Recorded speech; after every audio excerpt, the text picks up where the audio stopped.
Je crois que nous, Congolais, on doit ouvrir les yeux et on doit se dire la vérité en face.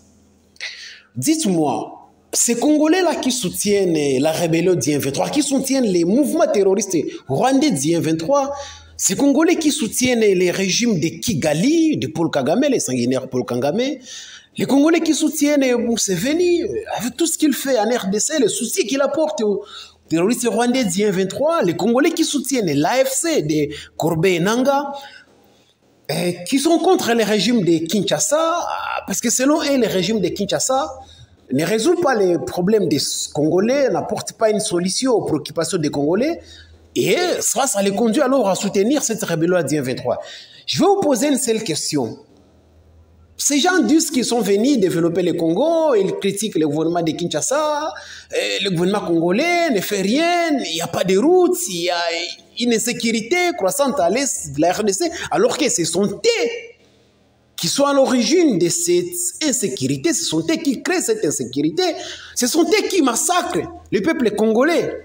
Donc, ils tuent, ils massacrent le peuple congolais et ils viennent encore condamner le régime de Kinshasa comme quoi ils ne sécurisent pas et ils ne mettent pas fait à l'insécurité, alors que ce sont eux qui sont à l'origine de cette insécurité-là.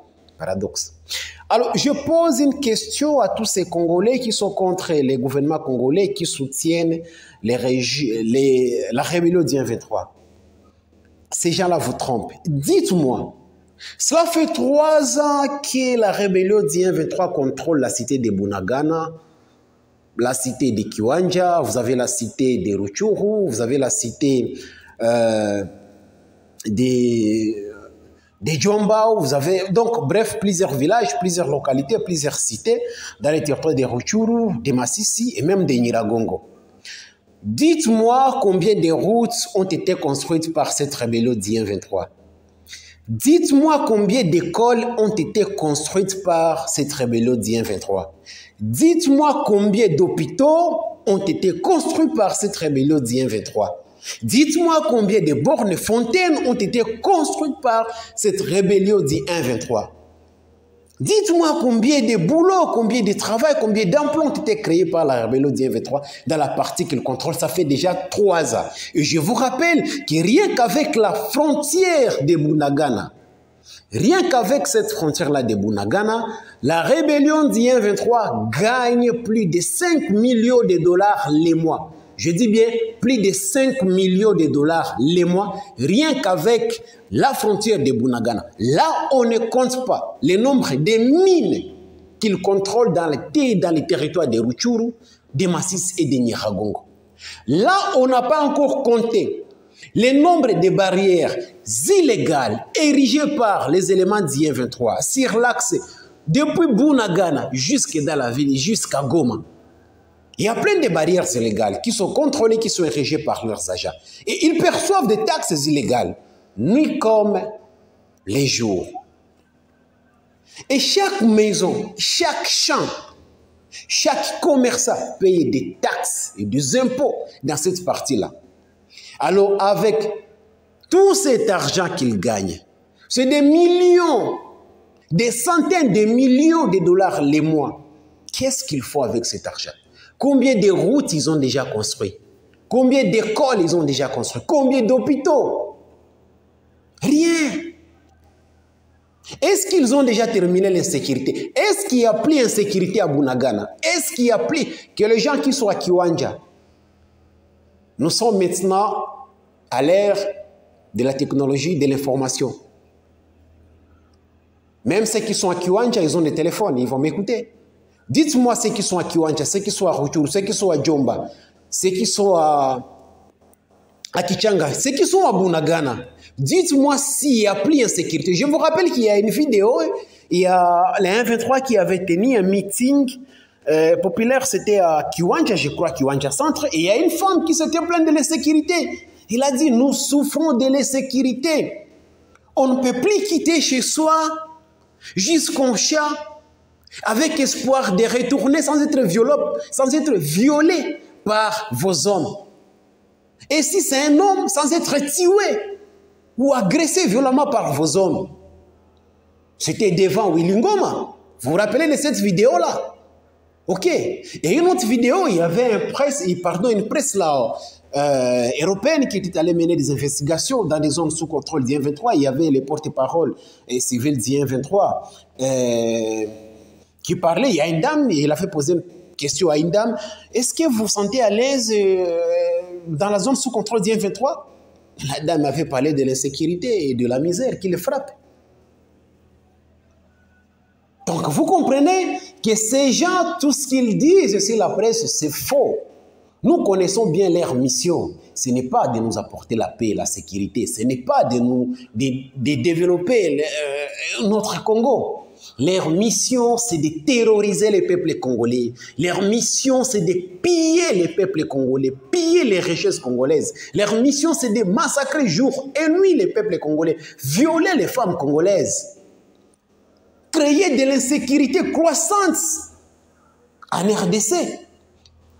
À l'époque d'IRCD, l'RCD contrôlait toute la partie orientale du pays. Combien de routes ont-ils construit? Avec tout ce qu'ils gagnaient, des milliards de dollars qu'ils gagnaient. Combien de routes ont-ils construit? Combien d'hôpitaux ont été construits par l'RCD? Combien d'écoles? Allez voir dans les territoires de Fizi, chez eux-mêmes, chez eux. Combien d'écoles ils ont? Et puis moi, je me pose la question, tous ces Banyamulenge là qui se disent nous sommes des Congolais, des Banyamulenge, mais sont avec Kagame. Ils donnent leurs enfants, chaque rébellion qui arrive, ils prennent leurs enfants, ils les donnent dans la rébellion soutenue par Kagame pour combattre le régime de Kinshasa. Qu'est-ce que Kagame a fait pour vous là, dans les territoires de Fizi? À Minembwe, qu'est-ce que vous avez? Combien d'écoles vous avez que Kigali a construit là chez vous? Mais allez voir, vous prenez vos enfants, vous les envoyez dans la rébellion, ils travaillent, ils meurent. La richesse qui est pillée est allée construire Kigali, Boutaré, d'autres villes, et d'autres villes. Et chez vous, il n'y a rien, il n'y a même pas de routes. Vous continuez à souffrir. Ouvrez les yeux, vous êtes aussi des cons, des foutards. On vous trompe. On vient vous dire, non, non, on va vous aider, on doit vous respecter en RDC, vous devez trouver votre congolité en RDC, et vous prenez vos enfants, vous les envoyez dans cette rébellion-là, tout ça, tout ça. Et ils travaillent, ils bossent, on les tue, et la richesse qui est pillée est amenée au Rwanda pour construire. Qu'est-ce que Kagame a déjà fait pour vous? Dites-moi, vous, les Banyamulenge, bon, peut-être il faut que je vous appelle des Banyamulenge, dites-moi, depuis tous ces temps, tous ces Banyamulenge, je ne dis pas que tous les Banyamulenge, une partie des Banyamulenge, parce qu'il y a d'autres Banyamulenge qui sont pour la RDC. Donc cette partie-là des Banyamulenge, là, qui envoient leurs enfants dans la rébellion pour combattre pour Kagame, dites-moi, depuis 96-94, et vous l'avez aidé même à prendre même Kigali, à prendre même le Rwanda, dites-moi qu'est-ce qu'il a déjà fait pour vous? Chez vous là, combien d'écoles a-t-il déjà construit? D'hôpitaux? D'infrastructures? Rien, vous n'avez pas d'infrastructures. Vous n'avez rien. Il ne fait que construire. Il vous trompe. Ouvrez les yeux aussi. Vos enfants meurent pour rien, pour que Kigali soit construit. Donc ces gens ne sont pas venus pour notre bien. Ils sont venus pour notre malheur. Leur mission est connue. Soutenons tous la République démocratique du Congo. Soyons tous derrière nos forces armées de la RDC, quel que soit leur défaut. Soyons tous derrière les Ouazalendo, quel que soit leur défaut. Soyons tous derrière les chefs de l'État Félix Antoine Tshisekedi, quel que soit ses limites, ses défauts. C'est animé. Mais voyons ce qui est devant nous. Arrêtons de soutenir ces gens. Répondez à mes questions. Combien de routes ont-ils déjà construit à Bunagana? Ça fait 3 ans qu'ils contrôlent Bunagana. Répondez à mes questions. Combien d'hôpitaux? Combien de bornes fontaines? Est-ce qu'on ne parle plus de sécurité à Bunagana? Les gens ne sont pas à l'aise. Ceux qui sont à Bunagana, ils ne se sentent pas en sécurité. La dame avait dit, on ne peut pas sortir de chez soi pour aller au chat avec l'espoir de revenir sans être violé. Et si c'était un homme, sans être tué. Donc ces gens nous trompent. Nous avons le devoir de barrer la route à ces gens. Ce sont des envahisseurs. Bref, il y a plusieurs choses à dire concernant ces gens-là. Vous avez aussi des choses aussi à dire, à développer. Vous pouvez utiliser les commentaires, écrire dans les commentaires là. Il y a plus de choses à dire. Donc, vous avez les commentaires, vous pouvez aussi commenter et donner aussi vos avis.